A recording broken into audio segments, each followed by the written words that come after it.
네, 이제 시간이 돼서 이번 주 저널 클럽 한번 시작해 보도록 할게요.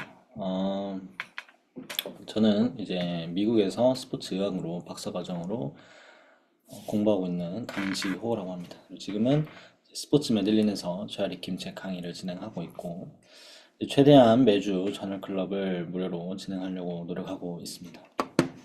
그래서 뭐 카메라를 켜주실 수 있으신 분들은 같이 켜주시면 수업하는데 좀 도움이 많이 될 것 같습니다.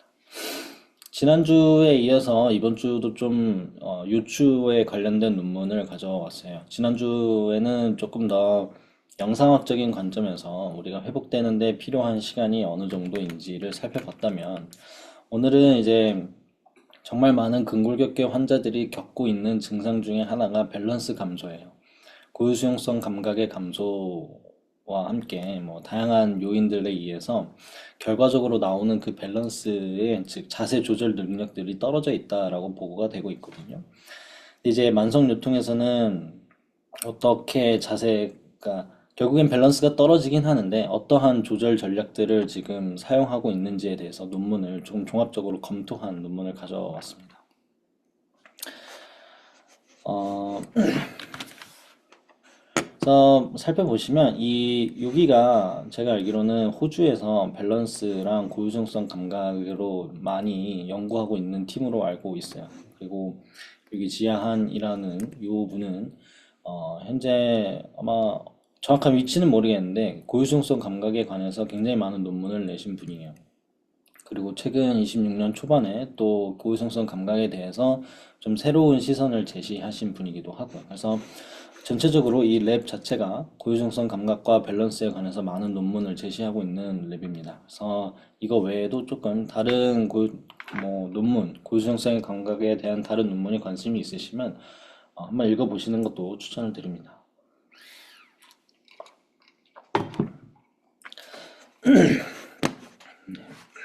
아까 말씀드린 대로 이 논문은 이제 허리 통증, 비특이적인 허리 만성 통증이 있으신 분들의 이 하지의 고유성성 감각의 특성과 그 다음에 자세 조절 전략이 어떻게 변화했는지를 좀 종합적으로 살펴보는 논문이고요. 그리고 저널클럽에서 대부분 가져온 논문들이 좀 여러 편을 한꺼번에 보고자 시스테매틱 리뷰 논문을 또 가져왔습니다. 그리고 시스테매틱 리뷰 논문 자체는 같은 주제를 통해서 모든 논문들을 최대한 끌어와서 살펴본 논문들이 시스테매틱 리뷰라면, 거기에 이제 통계적인 분석까지 한 번 더 들어간 거를 이제 메타 어널라이시스라고 합니다. 그래서 같은 주제를 통해서 모든 모아놓은 논문들에 대해서 다시 한번 통계를 돌려서 그동안 뭔가 얘는 효과가 있었고 얘는 효과가 없었고 얘는 효과가 있었고 이러한 것들을 통계를 다시 한번 돌려서, 그래서 종합적으로 봤을 때 효과가 어떤지를 살펴본 논문이라고 생각하시면 될 것 같아요. 그래서 여기에 포함된 논문들은 검색을 했을 때 나온 그 논문들이 17편이 포함이 됐고요. 그 17편 안에 1187명의 이제 피험자가 포함이 됐다고 합니다. 그래서 결과를 먼저 한번 살펴보고 좀 더 자세하게 들어가도록 할게요. 결과 자체는요, BT적인 만성 요통이 있는 그룹에서 발목의 고유수용성 감각 능력이 떨어진 것을 보였고요. 그 다음에 BT적인 만성 통증이 있는 허리 통증이 있는 사람들은 조금 더 발목 전략에 의지를 많이 했다고 합니다. 밸런스에서. 그리고 그거는 안전된 지면이든 불안정한 지면이든 지면에 상관없이 발목에 조금 더 전략을 의존을 많이 했다라는 연구 결과가 발표됐습니다. 그래서 한번 인트로부터 살펴보도록 할게요. 논문 자체가 막 엄청 길게 써놓은 논문들은 아니에요. 그래서 대부분의 그 인트로의 문단과 그다음에 뒤에 갔을 때 논의에서 나오는 문단들이 되게 하나 자세한 개념들을 넣어놨다라고 생각하시면 될 것 같아요. 그래서 뭐 당연히 이제 첫 번째는 항상 그렇듯 이 연구가 왜 중요한지, 그다음에 이 비특이적인 요통이라는 게 왜 이렇게 심각한 건지를 소개하는 이 문단이라고 생각하시면 될 것 같아요. 그래서 비특이적인 요통은 우리가 어떤 구조적이나 어떤 특정한 요추 질환의 원인을 파악할 수 있는 것들을 다 배제를 하고 나서도 지속적으로 요통을 호소하는 사람들을 가리켜서 우리는 비특이적인 요통이라고 합니다. 그래서 그 안에는 뭔가 방사통, 뭐 신경근병증, 아니면 척추관 협착증, 아니면 전방 전이증, 이러한 이 문제를 다 배제한 후에도 지속적으로 요통을 겪는 사람들을 말을 하고요. 이 요통이 전체 요통 사례의 크게는 약 90에서 95%를 차지하는 가장 흔한 요통의 형태로 알려져 있습니다. 그래서 이 비특이적인 요통에 대한 연구 결과들이 엄청나게 많이 나오고 있습니다. 그래서 이 비특이적인 요통 환자들에 대한 밸런스를 도대체 왜 조사해야 되는지에 대해서 다음 설명을 해주고 있어요. 그래서 여기 보시면 업라이트 포스처라고 해서 인버티드 펜듈럼이라는 얘기가 나와요. 그러니까 즉 우리가 흔히 이야기하는 진자 운동들 있잖아요.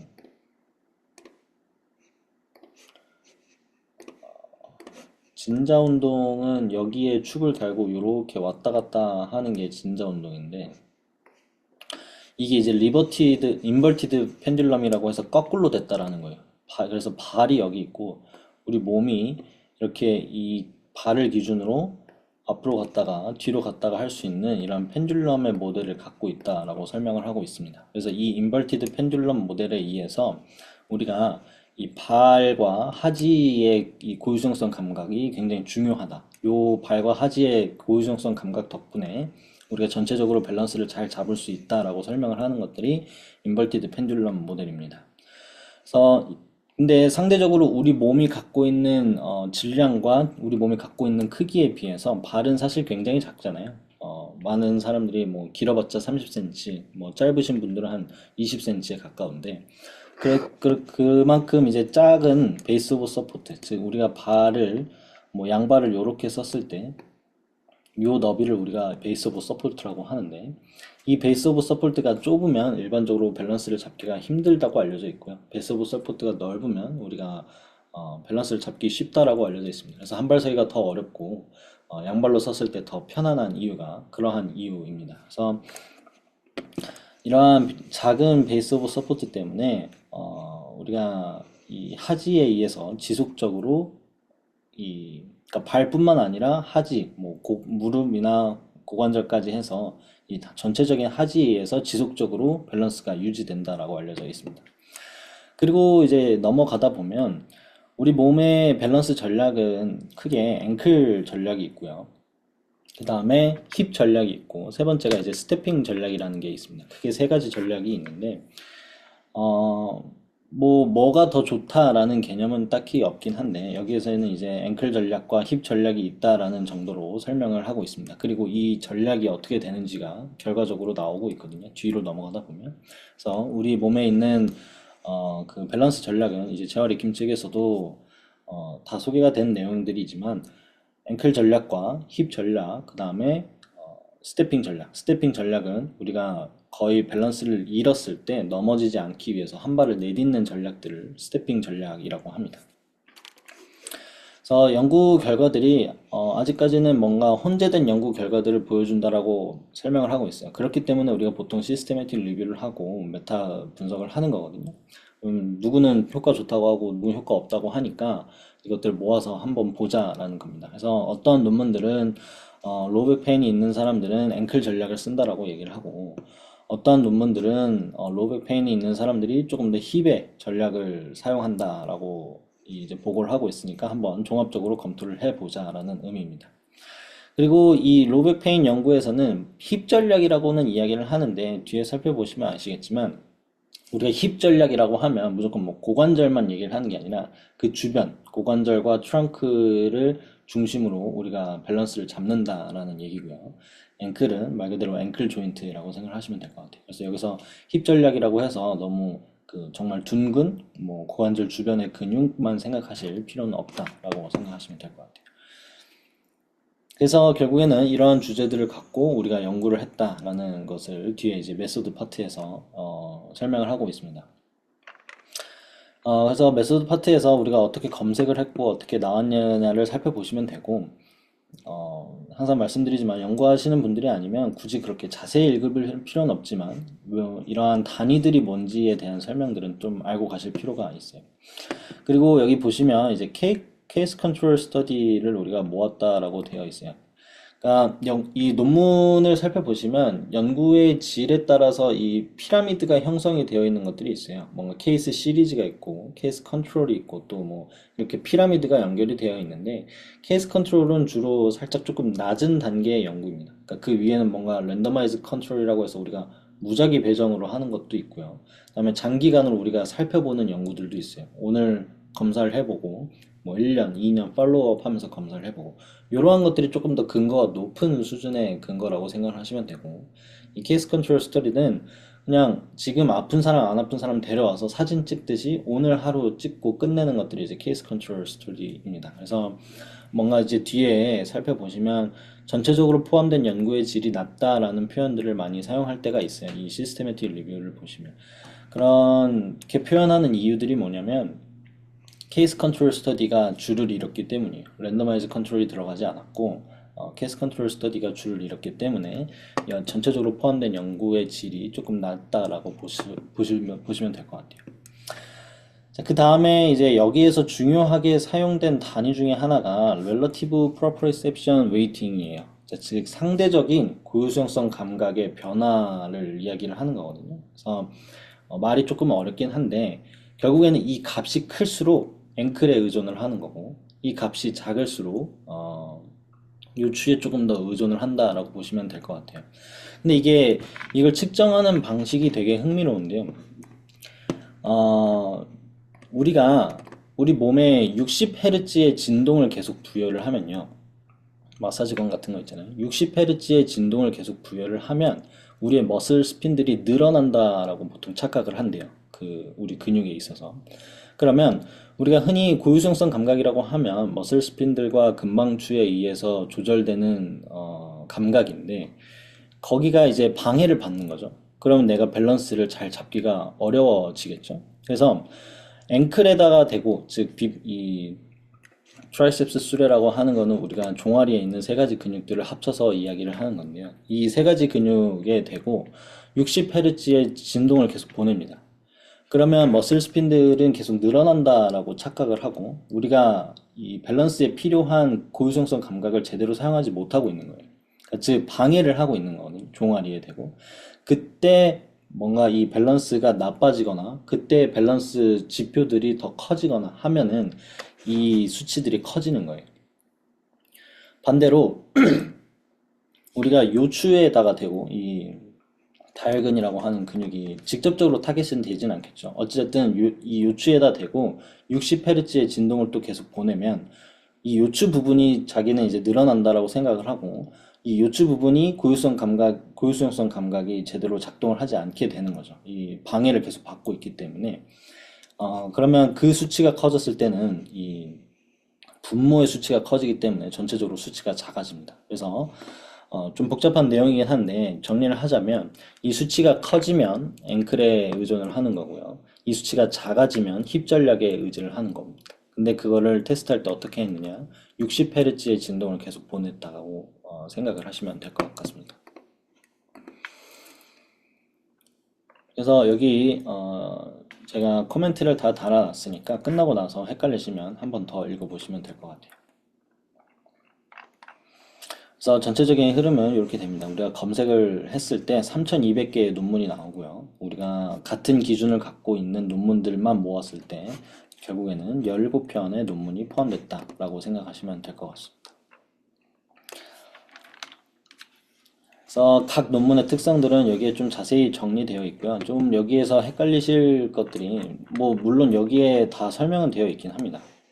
근데 좀 정리한 방식이 조금 특이해서 어, E가 이제 익스포저 그룹이라고 해서 허리가 아픈 사람의 그룹을 얘기를 한 거고요. 컨트롤 그룹이 허리가 안 아픈 사람의 그룹을 얘기를 한 겁니다. 이것만 생각을 하시면 될 것 같아요. 그래서 이 표가 결국에는 정리된 이 통계적 분석을 한번 보도록 할게요. 이 통계적 분석은 메타 논문을 하다 보면 보실 통계적 분석입니다. 그래서 각 논문에 대해서 통계적 유의성이 어떻게 나왔는지가 이렇게 살펴볼 수 있고 맨 밑에는 종합적으로 모든 논문들을 끌어모았을 때 통계적인 결과가 어떻게 됐냐를 나오고 있는 결과입니다. 그래서 첫 번째 논문은 일단은 이 0의 선이 걸쳐지면 통계적 유의성이 안 나왔다는 결과입니다. 그래서 첫 번째랑 두 번째 논문은 이 0에 걸쳐져 있기 때문에 통계적인 유의성이 나타나지 않았다는 거고, 요 밑에 두 번째는 통계적으로 유의한 결과가 나왔다는 얘기입니다. 그리고 이 네 편의 논문들을 다 합쳐 봤을 때 얘가 이제 또 다이아몬드 형태로 나오는데, 이 다이아몬드 형태도 0에 걸쳐지면 통계적으로 유의하지 않은 거고, 그다음에 0에 안 걸쳐지면 통계적으로 유의한 결과가 나왔다라고 보시면 됩니다. 그리고 이 왼쪽은 보시면 로우백 페인을 가진 사람이 decreased ankle proprioception, 그래서 감소된 앵클 고유수용성 감각이라고 보시면 될 것 같아요. 그래서 왼쪽으로 가면 이 건강한 사람에 비해서 고유성성 감각이 떨어진 거고, 그다음에 오른쪽으로 갈수록 건강한 사람에 비해서 고유성성 감각이 좋다라고 해석이 되는 거거든요. 근데 여기에서는 통계적으로 유의하게 건강한 사람에 비해서 발목의 고유성성 감각이 굉장히 떨어져 있다라고 보고를 하고 있습니다. 그래서 생각보다 좀 특이한 결과긴 해요. 뭐 그 전에도 연구 결과가 있긴 한데 이 허리 통증을 가진 사람이 발목에 대해서 고유성성 감각이 좀 떨어져 있다라는 연구 결과들이 있긴 한데 사실 직관적으로 와닿는 결과는 아니에요. 왜냐면 요통이 있는 사람이 발목에 있어서 고유성성 감각이 아직은 손상될 이유가 없기 때문에. 그리고 이 발목에 있어서의 고유성성 감각을 평가하는 방법들이 몇 가지가 있긴 합니다. 그래서 뭐 조인트 포지션 에러라든지 뭐 AMEDA라든지 이러한 것들이 있긴 한데, 이 AMEDA는 방법 중에 하나가 뭐냐면요, 양발로 이제 이 땅 위에 서서 이 땅이 움직여요. 뭐 0도에서 뭐 10도 가량 이렇게 움직입니다. 계속 발목을. 그러면 이 사람한테 자, 요게 2도고요. 요게 4도고, 그러니까 4번 4도, 뭐 6도, 8도, 10도, 20도 이런 식으로 차근차근 알려줘요. 그리고 다시 제자리로 돌아오고 눈을 감게 합니다. 그리고 다시 발목을 뭐 한 15도 정도로 돌립니다. 이게 아까 뭐 설명드렸을 때에 몇 번에 해당하시는지를 골라보세요 하는 것들이 조인트 이 AMEDA 방법 중에 하나예요. 그러니까 즉 약간 객관식처럼 평가를 하는 방법 중에 하나거든요. 뭐 1번부터 5번까지 선택지를 주고 이게 지금 3번의 각도였는지 뭐 5번의 각도였는지를 맞추게끔 하는 거예요. 그래서 내 몸의 이 각도가 얼마나 변화했는지를 파악하는 거라고 생각하시면 될 것 같아요. 그다음에 조인트 포지션 에러 같은 경우에는 우리가 관절마다 조금씩 평가하는 방법들이 다른데, 처음에 여기가 이제 90도라고 알려줍니다. 예를 들면 어깨라고 따지면 어깨 굴곡이 이게 90도예요 알려주고, 다시 팔을 내리고 눈을 감고 90도로 만들어 보세요 했을 때 원래의 90도랑 몇 도가 차이가 나는지를 파악을 하는 것들이 이제 조인트 포지션 에러입니다. 그래서 조인트 포지션 에러는 우리가 뭔가 각도기만 있으면 사실 현장에서도 충분히 사용할 수 있는 고유성성 감각 테스트 중에 하나입니다. 그래서 고유성성 감각 테스트는 이렇게 평가를 했다라고 생각을 하시면 될 것 같아요. 즉 여기 안에 들어간 발목 고유성성 감각 테스트는 진짜 발목만 테스트했다라고 생각을 하시면 될 것 같습니다. 자, 이 밑에 연구는 불안정한 지면에서도 이제 로브 페인의 그룹을 가진 사람들이 higher relative perceptive weighting을 보였다고 합니다. 아까 말씀드린 그 렐러티브 상대적인 고유수용성 가중치 얘기인데요. 요게 높으면 앵클에 대한 의존성이 높은 거라고 말씀을 드렸어요. 근데 이제 연구 결과들을 종합적으로 살펴보니 어, 전체적으로 봤을 때도 일단은 높다라고 했으니까 앵클에 대한 의존성을 보인다라고 보시면 될 것 같아요. 근데 여기서 좀 특이한 게 서브그룹 분석을 했어요. 즉 젊은 사람들을 좀 따로 모아서 분석을 했고 나이가 든 사람들도 따로 분석을 했어요. 근데 봤더니 연구 결과가 달라요. 젊은 사람들만 모아놨을 때는 앵클에 대한 의존성을 보입니다. 허리가 아픈 사람들이. 근데 나이 든 사람들은 앵클에 대한 의존성을 보이지 않아요. 그러니까 앵클에 대한 이 고유성성 감각이 떨어져 있고, 그 다음에 요추에 대한 고유성성 감각도 떨어져 있지만 앵클에 대한 의존성을 보이진 않는다. 근데 이 앵클에 대한 의존성은 젊은 사람들에게서만 나타나는 특성이다라고 보고를 하고 있습니다. 그래서 이게 왜 이렇게 나타나는지 뒤에 어느 정도 우리가 논의해서 살펴볼 예정입니다.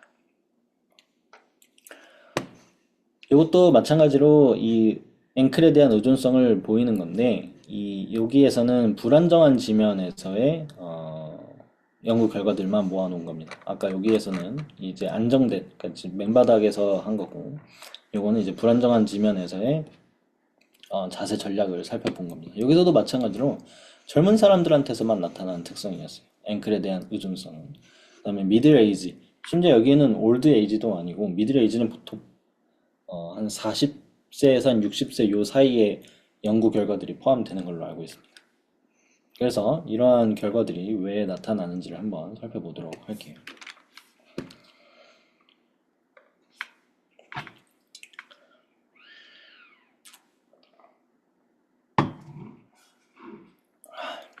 한 번만 더 정리를 해보고 들어가도록 할게요. 결과적으로 만성 허리 통증이 있는 사람들은 하지에 대한 고유정성 감각이 떨어져 있고, 즉 앵클에 대한 고유정성 감각이 떨어져 있고, 그 다음에 우리가 자세를 잡을 때 앵클 전략과 힙 전략이 있다라고 하면 힙 전략보다는 앵클에 더 의존을 많이 하고 있다라는 것이 최종 연구 결과였습니다.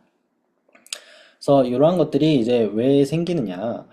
이 전 연구들을 살펴보면요. 앵클의 고유수용성 감각이 떨어져 있는 사람들이 만성 요통이 올 확률이 조금 더 높다라는 연구 결과들이 있습니다. 즉 위험 요인 중에 하나로 알려져 있는 거죠. 그러면 발목의 고유성성 감각이 떨어진 사람들이 왜 만성 요통이 더 많이 올 수가 있느냐를 여기서 설명을 하고 있어요. 아까 말씀드린 대로 인버티드 펜듈럼 모델이라고 해서 발이 이렇게 있고 우리가 전체적으로 이렇게 앞뒤로 왔다 갔다 한다라고 했을 때 이 발에서 전달되는 힘이 위로 올라가는 이 체인의 형태를 갖고 있어요. 우리 몸은. 그러면 이 발에서 이 힘을 제대로 처리하지 못할 때 요추로 이 힘이 더 많이 올라갈 가능성이 있다라고 여기서는 설명을 하고 있습니다. 조금 제가 생각할 때는 이 논리적인 갭이 좀 있긴 해요. 이 안에 무릎도 있고 이 안에 실제로 뭐 엉덩 관절의 근육들도 있고 한데 이것들이 요추로 가기에는 조금 먼 길을 가긴 해야 됩니다. 이 사람이 발목에 이 고유성성 감각이 떨어졌다고 해서 요추로 바로 갈까라는 이거에 대해서는 조금 논란의 여지가 있지만 어찌됐든 연구 결과가 있긴 하거든요. 발목의 고유성성 감각이 떨어진 사람들이 요추에 대해 요추 만성 요통을 앓을 확률이 더 높다라는 연구 결과들이 있기 때문에 그거를 가지고 우리가 또 여기서 디스커션을 설명을 하고 있습니다. 그다음에 이제 또 하나는 뭐냐면 우리가 통증을 계속 앓게 되면 여러 강의에서도 설명을 드렸지만 통증을 앓게 되면 우리 고유성성 감각이 자체가 떨어집니다. 실제로 그 근방추나 머슬 스핀들의 능력도 떨어지고요. 이 메케노 리셉터라고 하는 압력을 감지하는 이 세포들도 떨어집니다. 이 감지하는 능력들이 떨어집니다. 그러면 만성이잖아요. 지속적으로 이 감각들이 떨어져 있으면 우리 뇌의 피질도 조금 변화를 해요. 그거에 대한 설명들이 여기에 나와 있거든요. 소마토 센서리 콜텍스라고 해서 우리 머리에, 그러니까 뇌 안에서 감각을 감지하고 그다음에 우리 몸을 움직이는 걸 담당을 하는 그 부분이 있어요. 그 구역이 있는데 그 구역에 있어서 허리에서 올라오는 그 고유성성 감각을 담당하는 부분이 예를 들어서 요만큼 있다라고 하면 만성 통증이 있는 사람들은 요게 작아지거나 혹은 다른 어떤 부위와 이렇게 겹쳐지거나 하면서 실제적으로 허리가 갖고 있는 이 고유성성 감각을 제대로 못 느끼기 시작을 하는 경우들이 있어요. 그것들이 이제 여기에서 설명하는 내용들입니다. 소마토 센서리 콜텍스의 변화가 발생을 한다. 그러다 보면 전체적으로 이것들이 이 하지에도 같이 영향을 줄 수밖에 없다라는 설명을 하고 있어요. 이 소마토 센서리 콜텍스의 이 센서리 감각들을 담당하는 그 구역들이 변화가 생기고 그리고 다른 구역들이랑 겹치고 이러다 보니 전체적으로 하지의 고유성성 감각들이 떨어지는 거예요. 그래서 여기에서는 이제 감각 자체가 떨어지다 보니 뇌도 변화하고 그것들이 하지에 또 영향을 줘서 이러한 결과가 나타날 수 있다라고 설명을 하고 있습니다. 그래서 위에는 앵클의 고유성성 감각이 떨어져서 허리 통증이 발생할 수도 있고 요 밑에는 반대를 또 설명을 해주는 거예요. 허리 통증이 생겨서 앵클의 고유성성 감각이 떨어졌을 수도 있다라고 두 가지를 모두 설명을 하는 거거든요. 그래서 명확한 인과관계는 알 수가 없어요, 우리가. 명확한 인과관계는 당연히 알 수가 없지만 어찌됐든 만성요통 환자들은 발목에 대한 고유성성 감각도 떨어져 있다라고 생각을 하시면 될 것 같습니다. 자, 그 다음에 이제 넘어가면 고유성성 감각 중에 우리가 앵클과 힙 전략이 있다라고 말씀을 드렸으니까 고유성성 감각 말고 밸런스를 조절하는 데 있어서 근데 이 비특이전 만성 요통이 있는 사람들은 허리가 아파서 앵클에 조금 더 의존성을 보인다라는 연구 결과가 지금 나온 거고 그러면 이 앵클에 대해서 조금 더 어려운 상황들, 뭐 지면이 불안정하거나 혹은 어떤 특정한 스포츠 상황이거나 뭐 어떤 특정한 어려운 상황이 생겼을 때 낙상의 위험성이 더 높지 않을까라고 제시를 하고 있습니다. 그래서 우리가 흔히 이 앵클 전략과 힙 전략, 그 다음에 스태핑 전략 이렇게 크게 세 개를 설명을 할게요. 일반적으로 앵클 연구에서는 반대로 설명을 해요. 앵클을 많이 다치기 때문에 앵클의 전략이 아니라 힙 전략으로 넘어간다라고 이야기를 많이 합니다. 그리고 이 힙 전략으로 넘어가는 게 그렇게 좋은 전략이라고 설명을 하진 않습니다. 근데 반대로 여기에서는 앵클에 또 너무 의존하는 게 그렇게 좋은 전략은 아니라고 이야기를 하고 있습니다. 그러니까 결국에는 어디 하나에 의존하게 되는 게 안 좋다라는 거거든요. 우리가 어떤 상황에 맞춰서 앵클이나 힙이나 왔다 갔다 충분히 하고 서로 시너지 효과를 발휘할 수 있는 이러한 상황들이 굉장히 좋은 거, 우리가 가야 할 방향이라고 설명을 하고 있다라고 생각을 하시면 될 것 같아요. 그다음에 이제 특이한 점들은 이 올더 피플이라고 하는 나이가 든 사람들에게 있어서는 앵클에 대한 의존성을 보이지 않았다라고 이야기를 하고 있습니다. 이게 사실 당연한 결과긴 해요. 왜냐하면요, 우리 앵클과 힙 전략과 스태핑 전략을 사용을 할 때요, 일반적으로 나이가 들면서 앵클 전략이 떨어집니다. 그러니까 나이가 들면서 고유성성 감각들이 떨어지는데 고유성성 감각과 이제 메케놀 리셉터가 가장 많은 곳은 발목 주변이거든요. 힙 주변보다는. 그 다음에 이제 요추로 가겠지만 근데 발목 주변의 고유성성 감각들이 워낙 많고 그 다음에 전반적으로 파워가 필요한 관절 중에 하나입니다. 앵클 조인트 같은 경우에는. 그래서 앵클 전략은 나이가 들수록 떨어져 있는 것으로 보고가 되어 있어요. 그래서 사람들이 종종 걸음을 보통 걷잖아요. 이 나이가 들다 보면. 그러한 것들이 이제 앵클에 대한 전략들을 줄이고 우리 몸 중심, 체간 중심의 전략들을 활용을 해서 우리가 계속해서 밸런스를 유지하는 거라고 생각을 하시면 될 것 같아요. 근데 로우백 페인이 있어서 허리에 대한 고유성성 감각이 떨어져서 이제 다른 감각에 의존을 해야 되는데 다른 관절에 의존을 해야 되는데 나이가 들다 보니 의존할 다른 관절의 능력치들도 떨어져 있던 거죠. 그래서 앵클에 대해서 이 사람은 의존을 할 수가 없는 거죠. 그래서 나이가 드신 분들의 만성 통증까지 합쳐지면 낙상의 위험이 너무너무 커질 수 있다라고 보고를 하고 있습니다. 그래서 나이가 든 사람뿐만 아니라 만성 통증이 있는 사람들의 힙 전략을 다시 활용할 수 있도록 도와주는 우리가 어떤 운동 중재들이 당연히 필요하다라고 이야기를 하고 있습니다. 근데 요거 결과를 같이 생각을 해보면요. 아까 제가 말씀드렸듯이 발목을 자주 삐는 사람들은 앵클에 대한 이 고유성성 감각이 떨어져 있어서 힙에 대한 의존성을 보이는 경향들이 있어요. 그러면 앵클 다치고 만성요통 환자를 갖고 있는 사람들은 노인분들과 비슷한 이 임상적 특징을 보이고 있다라고도 또 얘기를 할 수가 있어요. 그래서 이 발목 다친 사람들과 또 거기에 대해서 만성요통을 같이 갖고 있는 사람들은 힙 전략과 앵클 전략을 다 회복시킬 필요가 있다라는 개념으로 또 갈 수 있을 것 같아요. 일반적으로 여기에도 당연히 이 제한점이 있겠죠. 모든 연구가 한계점이 있듯이. 무릎과 고관절의 고유 감각에 대한 연구 수가 제한적이어서 해당 결과를 종합적으로 분석할 수가 없었다. 즉, 이 연구 결과를 보면요. 첫 번째는 발목 관절의 고유성성 감각이 떨어졌다는 건 우리가 확인을 할 수 있었고, 또 하나는 발목에 대한 의존성을 보이고 있다는 것을 확인할 수 있었지만 나머지 실제로 무릎에 대한 고유 감각이 떨어져 있는지 실제로 힙에 대한 고유 감각이 떨어져 있는지는 알 수가 없었다라고 이야기를 하고 있습니다. 그다음에 메타 회귀 분석에서 열량 변이가 중요한 요인인 가능성은 배제할 수 없다. 그다음에 피로 여부와 같은 다양한 환경에서, 즉 우리가 스포츠 상황이나 뭐 아니면 듀얼 태스크라든지 다양한 상황에서 인지 부하가 주어지거나 이러한 상황에서는 어떠한 결과가 나타날지는 또 모른다라고 이야기를 하고 있습니다. 그래서 전반적으로 논문에 대한 이 설명들은 여기까지고요. 근데 일단은 여기까지 혹시 궁금하거나 이해가 안 되시는 점이 있는지만 먼저 파악을 하고 넘어가도록 할게요.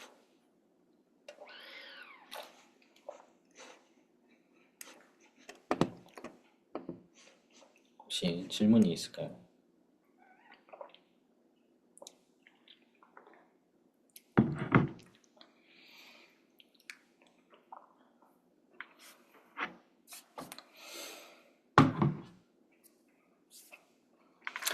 질문이 없으시면 한 가지의 개념 정도만 더 이야기를 하고 저널 클럽을 마무리하도록 할게요. 그러면 우리가 보통 이렇게 이 전략들을 보통 설명을 할 때 과거에는 좀 어떤 게 좋고 어떤 게 나쁘고 그리고 실제로 마치 그 전략이 있을 것만 같이 설명을 많이 했었어요. 예를 들면 허리가 아픈 사람들을 뭔가 MMT를 하거나 매뉴얼 머슬 테스팅을 하거나 뭐 할 때 혹은 뭐 움직임을 평가를 할 때 고관절을 못 써서 허리가 아픈 거예요라는 이야기를 굉장히 많이 했어요. 과거에는. 실제로 그런 줄도 알았고요. 뭐 고관절이 약해서 고관절을 못 써서 허리가 아픈 거다라고 이야기를 보통 많이 했습니다. 근데 이제 시간이 지나서 연구 결과들을 다시 살펴보면 보통 이게 인과관계가 많이 바뀌어 있거든요. 그러니까 즉 통증이 먼저 시작이 되고요. 이거에 대해서 우리가 통증을 때문에 몸을 보호하려는 전략들을 많이 사용을 하는 것들이 훨씬 더 많습니다. 물론 당연히 어떤 사람은 고관절이 안 좋아서 통증을 호소를 했을 수도 있겠지만 일반적으로는 좀 반대의 인과관계가 많긴 합니다. 통증을 여러분들도 한 번씩은 살아오시면서 겪으셨을 테지만 그때 대표적으로 나타나는 현상들이 뭐냐면 우리 몸의 자유도라는 개념들을 줄입니다. 요거를 이제 설명드리고자 자유도라는 것을 줄이기 시작합니다. 그러니까 즉 우리가 쓸 수 있는 움직임 전략들을 줄여요. 통증을 안 느낄 수 있는 방향으로. 뭐 허리가 아프셨던 분들은 아실 거예요. 굉장히 뻣뻣하게 그것들을 보호하면서 걷습니다. 뭔가 우리가 회전의 방향도 안 나타나려고 하고요. 굴곡도 안 하려고 하고 신전도 안 하려고 하고 우리 몸의 자유도를 확 줄여요. 그러니까 즉 우리 몸이 뭐 5가지, 6가지, 10가지 방향으로 움직일 수 있었는데 그거에 대해서 통증이 안 나타나는 전략이 만약에 하나나 두 개밖에 없다라고 하면 그 하나나 두 개만 사용을 하면서 우리 몸의 전략들을 확 줄여가는 것을 사용을 합니다. 그것들을 우리가 자유도를 제한한다라고 합니다. 일반적으로 이게 모터 컨트롤에서 나오는 개념 중에 하나이긴 하거든요. 통증을 빼고 보면요. 우리가 뭔가 스포츠 상황을 새로 배울 때 여러분들도 스포츠를 가르치거나 하실 때도 단순한 동작부터 하잖아요. 단순한 동작부터 한다라는 것 자체가 자유도의 개념들을 확 줄였다라는 개념이에요. 그러니까 스쿼트를 할 때 우리가 신경 써야 될 것들이 엄청 많다라고 가정을 할 때 뭐 선생님들마다 나름대로의 첫 번째 단계가 있고 마지막 단계가 있잖아요. 스쿼트를 가르칠 때. 그러면 마지막 단계를 갈수록 뭔가 많은 전략들을 활용을 하게 되고 처음에는 요거에만 집중하거나 관절 수를 제한을 하거나 이러한 전략들을 많이 활용을 합니다. 이제 전문가로 갈수록 자유도를 푼다라고 얘기를 하고 초보자일수록 자유도를 잠근다라고 얘기를 합니다. 그러면 자유도를 잠글 때 우리가 보통 나타나는 움직임의 현상이 뭐냐면 어색해요. 굉장히 어색한 움직임을 하고 있어요. 왜냐면 뭔가 정말 말 그대로 자유도가 줄어들어 있기 때문에 어색한 움직임을 많이 나타납니다. 예를 들면 농구공을 또 던진다라는 가정을 해볼게요. 성공은 농구공을 던져서 골인을 하는 거예요. 그러면 우리가 흔히 알고 있는 NBA 선수들이 이 전략이 많을까요? 아니면 초보자가 전략이 많을까요? 공을 넣는 데 있어서. 당연히 NBA 선수들이 훨씬 더 전략이 많습니다. 초보자 같은 경우는 우리가 딱 알려주는 대로만 합니다. 자, 뭐 여기 위에 공을 올려서 여기를 던지면서 마지막에 손끝으로 밀어라. 뭐 이런 식으로 가르친다고 하면 계속 그것만 연습을 해요. 그러니까 전략의 수가 많지가 않아요. 근데 NBA 선수들 넘어가면 그 사람들도 어렸을 때 이렇게 배웠겠죠. 전략이 굉장히 적은 수대로. 근데 하다 보니 이제 자유도가 풀리면서 전략들이 굉장히 많아집니다. 그래서 공을 넣더라도 어떤 사람들은 처음엔 이렇게 넣고 두 번째는 이렇게 넣고 세 번째는 이렇게 넣고 언제는 이렇게 넣고 이 전략들이 굉장히 다양해집니다. 이것들을 우리가 보통 자유도라고 얘기를 합니다. 그러면 우리가 재활에 있어서의 이 자유도를 알고 가야 하는 이유가 뭐냐면요. 내가 지속적으로 통증을 앓고 있다고 했을 때 우리가 뭔가 고관절을 잘 쓰게 해주고 요추나 어떤 분절 운동을 했을 때 회원님들이 통증이 확 줄어드는 경우들이 볼 수가 있어요. 그러면 그때 인과관계를 잘못 설명하면 여기에서 오류가 발생을 해요. 아, 고관절이 약해서 고관절이 안 좋아서 안 좋아진 거고 통증이 발생한 거예요라고 보통 설명을 많이 하시거든요. 근데 그러면 굉장히 이 인과관계 오류에 많이 빠집니다. 예를 들면 강의에서도 제가 여러 번 말씀드렸지만 통증을 일으키는 요인들은 굉장히 많아요. 뭐 수면도 통증을 일으킬 수 있고요. 식습관, 뭐 다양한 요인들이 있어요. 이 사람이 갖고 있는 특성들이라든지. 그러면 그 사람이 갖고 있는 특성 때문에 뭔가 통증이 유발이 됐는데 이 통증을 완화시켜줄 전략 중에 하나가 고관절 전략이었던 거예요. 예를 들면 감기가 걸렸어요. 열이 나요. 그러면 해열제를 먹어서 열을 낮춘 거지. 해열제를 안 먹었기 때문에 감기를 걸린 건 아니잖아요. 요 순서인 거예요. 요게 인과관계 오류에 빠지면 이 통증의 원인들을 잘못 파악하는 경우들이 생깁니다. 그러면 여기서 자유도를 설명하는 이유가 뭐냐? 내가 움직일 수 있는 전략들의 범위를 넓혀주면 이 통증에 갖고 있던 그 하나의 전략들만 사용하는 것이 아니기 때문에 순간적으로 통증들이 완화가 되고 다양한 전략들을 사용할 수가 있게 됩니다. 그래서 이 자유도의 개념들을 재활이나 통증이 있으실 때는 한 번쯤 계속 생각을 해 보시는 게 좋을 것 같아요. 그래서 이 사람이 뭔가 가동 범위가 제한돼 있을 수도 있고 어떠한 요추의 분절화가 잘 안 될 수도 있고 그래서 특정한 곳에 계속해서 부하가 몰릴 수도 있습니다. 그 부하를 넓게 분산시켜주는 것 중에 하나가 우리가 자유도를 늘려주는 방법 중에 그게 대표적인 방법이 될 수 있다. 그래서 이러한 이 비티적인 만성요통 환자분들의 대표적인 증상 중에 하나가 몸을 굉장히 뻣뻣하고 어색하게 굳히는 거거든요. 그러니까 즉 자유도를 확 줄여서 자기가 안전하다고 생각되는 움직임대로만 걷고 자기가 안전하다고 생각되는 움직임대로만 활동을 하는 거예요. 그러다 보면 이 특정 조직에 대해서 부하가 계속해서 갈 수밖에 없고 여기에 대해서 우리가 자유도를 조금 더 넓혀주면 이 사람이 조금 더 자유로운 활동을 하고 이 안에서 다양하게 움직이고 돌아다니게 수 있게 되는 거죠. 그러면서 통증이 조금 줄어들 수 있고 실제로 뭔가 손상받은 조직이 있다면 조금 더 회복할 수 있는 그런 힐링 프로세스의 기간들을 줄 수가 있는 거죠. 그러한 개념들 때문에 우리가 전략을 사용을 할 때는 뭔가 앵클 전략이 맞아요. 힙 전략이 맞아요. 뭐 아니면 허리가 아픈 사람한테 엉덩이를 못 써서 아픈 거고 엉덩이 전략을 사용을 해야 돼요. 라는 설명보다는 저 사람은 저 전략, 이 사람은 이 전략 다 다양하게 쓸 수 있지만 내가 전략을 일단 많이 갖고 있는 게 중요하다. 그냥 한 사람한테 뭔가 이 전략만 써야 돼, 이 전략만 써야 돼요가 아니라 이 전략도 있어요 라고 알려주는 거예요. 그러면서 이 사람의 통증이 감소가 될 수도 있고, 그다음에 움직임 퀄리티가 초보자인 퀄리티가 아니라 훨씬 더 숙련자의 움직임을 보일 수 있다라는 개념인 거죠. 그래서 그러한 이 자유도의 개념을 갖고 이 논문을 같이 보시면 훨씬 더 깊은 이해가 될 수 있을 것 같아서 같은 개념을 설명을 드렸습니다. 혹시 궁금하신 점이 있거나 질문이 있으신 분은 질문해 주시면 될 것 같아요.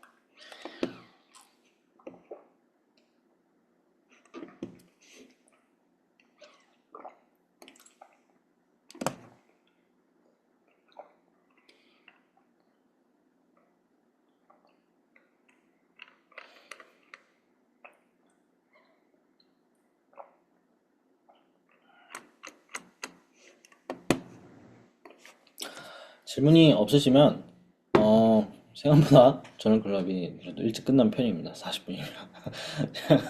항상 거의 1시간 가까이 걸렸는데 처음으로 한 30분에서 40분이라는 약속을 그래도 가깝게 지키지 않았나. 같은 동작에 대해서 방향의 다양성으로도 자유도 확보가 될 수 있는 건가요?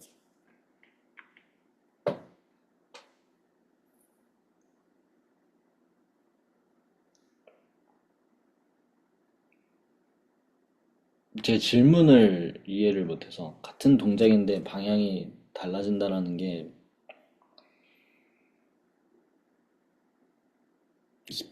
힘의 부하가 달라진다는 건가요? 예를 들면 뭐 컨센트릭 플렉션과 뭐 이센트릭 플렉션이라든지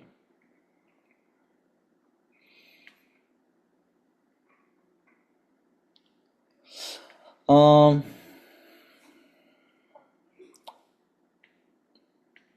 뭐 전략 중에 하나가 될 수는 있겠죠. 근데 여기서 얘기하는 것들은 일단은 태스크가 같아야 되고 일단은 이 부하의 방향이 같다라는 전제를 했을 때를 살펴본 그러니까 즉 목표가 똑같아야 해요. 농구공을 골대에 넣는다라는 목표가 동일할 때 우리가 어떤 전략을 다양하게 쓸 수 있냐라는 거거든요. 그러니까 예를 들면 또 하나 예시를 들자면 우리가 착지를 한다라고 했을 때 예전에는 무릎이 안으로 무너지는 것들은 무조건 피해야 하는 동작이라고 이야기를 했어요. 무릎이 안으로 무너지는 벨거스 포지션은 부상을 일으킬 수 있기 때문에 무조건 랜딩해서 피해야 하는 동작이다라고 이야기를 많이 했는데 우리가 실제 스포츠 상황으로 가면요. 벨거스 포지션을 피할 수가 없어요. 누가 이렇게 뚝딱뚝딱 걸어다니면서 축구를 할 수가 없잖아요. 방향 전환 하다 보면 벨거스 포지션이 당연히 나오고요. 뭐 착지를 하다 보면 벨거스 포지션이 나오고. 그래서 낮은 부하부터 시작을 해서 벨거스 포지션을 어느 정도 노출시켜주는 동작의 태스크들을 해보자. 그렇게 해서 훈련 때 얘가 벨거스가 어느 정도 노출이 되고 어느 정도 이 방향 전환이라든지 커팅이라든지 이러한 훈련들을 많이 섞어주면 경기에서도 훨씬 더 그러한 전략들을 활용을 하는 경우가 되지 않을까라는 그러한 시선으로 보시면 될 것 같아요. 약간 목표는 조금 더 동일해야 되고 그래서 거기에 대해서 다양한 전략들을 사용할 수 있다라는 것으로 생각을 하시면 될 것 같아요. 근데 이게 지금 스쿼트를 제가 처음으로 예시를 들다 보니까 조금 헷갈리실 수 있는 게 우리가 부하를 다루는 운동에 있어서는 그러니까 즉 모든 운동이 부하를 다루지만 어찌됐든 웨이트를 너무 많이 다루는 운동들이 있잖아요. 대표적인 웨이트 트레이닝이라든지 여기에서는 자유도를 크게 늘리지 못해요. 다치거든요. 그 부상을 줄이기 위해서 어느 정도 이 합의된 선이 있거든요. 예를 들면 스쿼트를 하는데 우리가 요추를 웨이브 타면서 올라올 수는 없잖아요. 이런 것처럼 부하를 늘리진 못하지만 그래서 얘는 이 자유도를 늘리는 관점에서 살펴볼 때는 조금 더 밸런스 운동이라든지 혹은 뭐 점프, 랜딩 뭐 이러한 움직임이 나타나는 보통 이러한 태스크에서 우리가 자유도를 늘린다라고 생각을 하시면 될 것 같아요. 지금처럼 밸런스를 한발서기를 했을 때 우리 상체가 꼿꼿하게 굳어 있고 고관절이 꼿꼿하게 힘이 확 주고 있고 이러면 앵클 전략밖에 쓸 수가 없다라는 개념입니다. 근데 여기에 대해서 뭐 고관절을 쓸 수 있는 방법들이라든지 혹은 뭐 고관절 에어플레인이라든지 이런 것들을 다 사용을 하면서 움직임을 다양하게 만들어 주는 거죠.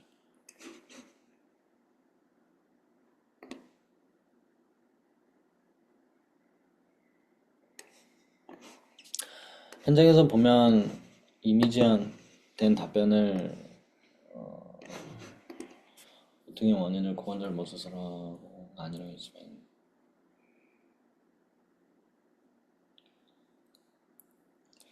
일단은 음, 제가 생각할 때는 뭔가 고관절을 못 써서 아픈 것이니라고 희망을 줬다가 고관절 개선시켰는데도 통증이 계속 있어서 이 희망을 꺾는 것들이 뭔가 만성통증 환자들에게 있어서 가장 많이 좌절하는 구간이라고 생각을 하거든요. 그러니까 어떤 사람한테 가면 이게 문제다라고 얘기를 하고 어떤 사람한테 가면 이게 문제다라고 얘기를 하는데 두 개 다 해결해도 통증이 개선되지 않는 거예요. 그러니까 계속 돌아다니고 돌아다니고 돌아다니고 돌아다니고 해서 만성통증 환자들의 심리적이나 사회적인 부담들이 커진다라고 보통 이야기가 보고가 되고 있거든요. 그래서 그 정도 심각한 만성통증 환자분들이라면 물론 고관절이 지금 약화가 되고 뭔가 이러한 움직임들이 안 나오고 이러한 것들은 증상이라고 얘기를 해줄 수 있어요. 그러니까 감기 걸렸을 때 열 나고 기침하죠? 그런 것처럼 증상인 거예요. 그리고 이 증상들을 잡다 보면 통증이 어느 정도 줄어든 것을 느낄 수는 있어요. 근데 근본적으로 우리가 감기가 왜 걸리고 독감을 왜 걸렸는가를 계속 파악을 하려는 노력을 해야 돼요. 만성통증 환자들을 만났을 때는. 이 사람이 담배를 피는지, 음주를 하는지, 뭐, 이 사람의 스트레스가 일상에서 어느 정도가 되고 있는 건지, 정말 이 개인에 대한 심도 있는 질문들과 인터뷰가 들어가야 돼요. 그리고 그 인터뷰를 바탕으로 같이 고관절에 대한 내용을 이야기를 해주면 훨씬 더 신뢰도가 올라가지 않을까라고 생각을 합니다. 혹시 답변이 됐을까요?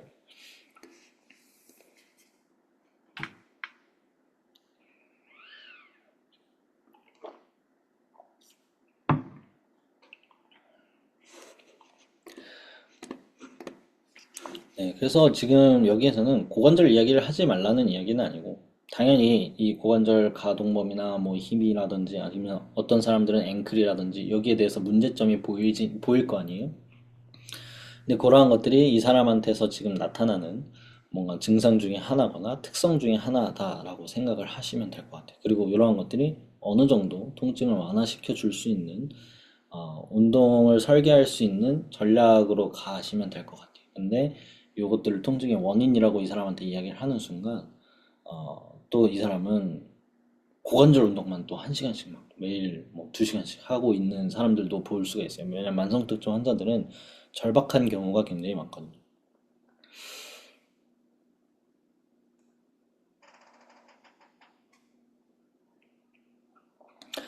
회원이나 선수를 만나셨을 때 가장 우선적으로 확인하시는 질문 리스트 같은 것들이 있으신가요? 그 사람의 생활 습관이나 패턴. 이 재활의킴 책의 그 질문 리스트들은 자세하게 제시되어 있습니다. 그래서 가장 기본적으로 평가를 하는 방법들의 절차들을 우리가 알아야 되긴 하거든요. 이 사람의 히스토리를 파악하고, 그 다음에 뭐 객관적으로 움직임이 어떻고, 그 다음에 뭐 가동 범위가 어떻고, 뭐 근력 평가가 어떻고, 여기 밸런스 평가가 어떻고, 그러니까 이거 종합적으로 파악을 하는 것들이 굉장히 중요한데, 어, 일단은 질문 리스트들을 뭐 떠올릴 때 이 사람의 삶의 질과 생활들을 어떻게 하면 좋게 끌고 갈 수 있을까라는 것들을 생각을 많이 하셔야 돼요. 그리고 이 사람의 과거와 현재를 같이 물어볼 수 있는 질문들을 또 하셔야 합니다. 과거에는 어떠한 질병이 있었고, 어떠한 삶을 살았고, 그다음에 현재의 또 질병은 또 어떠하고, 이러한 것들을 종합적으로 살펴볼 필요가 있습니다. 그래서 요 질문 리스트 같은 경우는 사실 그런 재활에 대한 교과서들을 한 번씩 살펴보시면 거기에 가장 거의 챕터 1, 2에는 다 리스트들이 제시되어 있는 걸로서 알고 있습니다.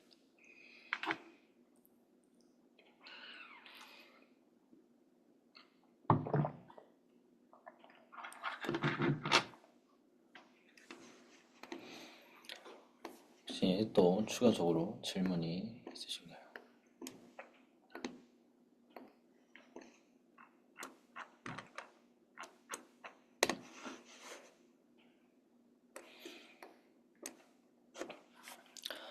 네, 질문이 없으시면 이제 곧 11시, 한국은 곧 11시이기 때문에 오늘 저널클럽은 여기까지 하는 걸로 하도록 하겠습니다. 그래서 또 질문이 있으신 분들은 남아서 질문하셔도 괜찮습니다. 그래서 월요일 또 밤에 깊은 강의를 듣느라 고생 많으셨습니다. 네, 고생하셨습니다.